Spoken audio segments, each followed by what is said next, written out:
ಬೆಂಗಳೂರಿನ ಸಂಜಯನಗರ ಪೊಲೀಸ್ ಠಾಣಾ ವ್ಯಾಪ್ತಿಯಲ್ಲಿ ನಡೆದಿದ್ದ ಯುವತಿಯ ಮೇಲೆ ಹಲ್ಲೆ ಪ್ರಕರಣಕ್ಕೆ ಸಂಬಂಧಪಟ್ಟಂತೆ ಈಗಾಗಲೇ ಆರೋಪಿ ಮಂಜುನಾಥ್ ಎಂಬಾತನನ್ನ ಸಂಜಯನಗರ ಪೊಲೀಸರು ಬಂಧಿಸಿದ್ದಾರೆ. ಸದ್ಯಕ್ಕೆ ನಾನು ಆ ಘಟನೆ ನಡೆದಂತಹ ಸ್ಥಳದಲ್ಲಿದ್ದೀನಿ. ನೀವು ನೋಡ್ತಾ ಇದ್ದೀರಲ್ಲ, ಇದೇ ಅಪಾರ್ಟ್ಮೆಂಟ್, ಅಂದ್ರೆ ಪ್ಲಾನೆಟ್ ವಿಸ್ತಾ ಅಪಾರ್ಟ್ಮೆಂಟ್ ನಲ್ಲಿ ಆ ಸಂತ್ರಸ್ತ ಯುವತಿ ವಾಸವಾಗಿರ್ತಾಳೆ. ಆದ್ರೆ ಒಂದು ಪಾರ್ಸೆಲ್ ಅನ್ನ ತೆಗೆದುಕೊಳ್ಳೋದಕ್ಕೆ ಆಕೆ ಈ ಅಪಾರ್ಟ್ಮೆಂಟ್ ನ ಕೆಳಗಡೆ ಬಂದಂತಹ ಸಂದರ್ಭದಲ್ಲಿ ಅಪಾರ್ಟ್ಮೆಂಟ್ ನ ಮಾಲೀಕರ ಪುತ್ರ ಆಕೆಯ ಜೊತೆ ಅಸಭ್ಯವಾಗಿ ವರ್ತಿಸಿದ್ದಾನೆ ಅನ್ನೋ ಆರೋಪ, ಜೊತೆಗೆ ಆಕೆಗೆ ದೈಹಿಕವಾಗಿ ಹಲ್ಲೆಯನ್ನ ಮಾಡಿದ್ದಾನೆ. ಅಂದ್ರೆ ಆಕೆಯ ಕತ್ತಿಗೆ ಜೊತೆಗೆ ಕೈ ಭಾಗಕ್ಕೆ ಹಲ್ಲೆಯನ್ನ ಮಾಡಿದ್ದಾನೆ ಅಂತ ಹೇಳಿ ಆಕೆ ಗಂಭೀರವಾಗಿ ಆರೋಪವನ್ನ ಮಾಡ್ತಾ ಇದ್ಲು.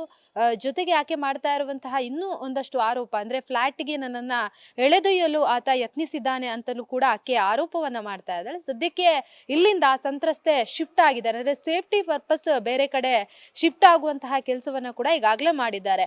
ಈ ಪ್ರಕರಣಕ್ಕೆ ಸಂಬಂಧಪಟ್ಟಂತೆ ಆಕೆ ಸಾಕಷ್ಟು ಎವಿಡೆನ್ಸ್ ಗಳನ್ನ ಕೂಡ ಪೊಲೀಸರಿಗೆ ಕೊಟ್ಟಿದ್ದಾರೆ. ಅಂದ್ರೆ ಹಲ್ಲೆಯ ವಿಡಿಯೋ ಜೊತೆಗೆ ಆಕೆ ಮಾಡ್ತಾ ಇರುವಂತಹ ಅಲಿಗೇಷನ್ಗೆ ಸಂಬಂಧಪಟ್ಟಂತೆ ಒಂದಷ್ಟು ದಾಖಲೆಗಳನ್ನ ಕೂಡ ಈಗಾಗಲೇ ಪೊಲೀಸರಿಗೆ ಆಕೆ ನೀಡಿದ್ದಾಳೆ. ಅದನ್ನ ಆಧರಿಸಿ ಪೊಲೀಸರು ಕೂಡ FIR ಅನ್ನ ದಾಖಲಿಸಿಕೊಂಡು ಈಗಾಗಲೇ ಆ ಆರೋಪಿ ಮಂಜುನಾಥ್ ಏನಿದ್ದಾನೆ ಆತನನ್ನ ಬಂಧಿಸುವಲ್ಲಿ ಕೂಡ ಯಶಸ್ವಿಯಾಗಿದ್ದಾರೆ. ಕ್ಯಾಮರಾ ಪರ್ಸನ್ ಮಂಜುನಾಥ್ ಜೊತೆ Ankita Rai, news first, Bengaluru. News first ನಿರ್ಭೀತಿಯಿಂದ ನಿಮ್ಮ ಪರವಾಗಿ.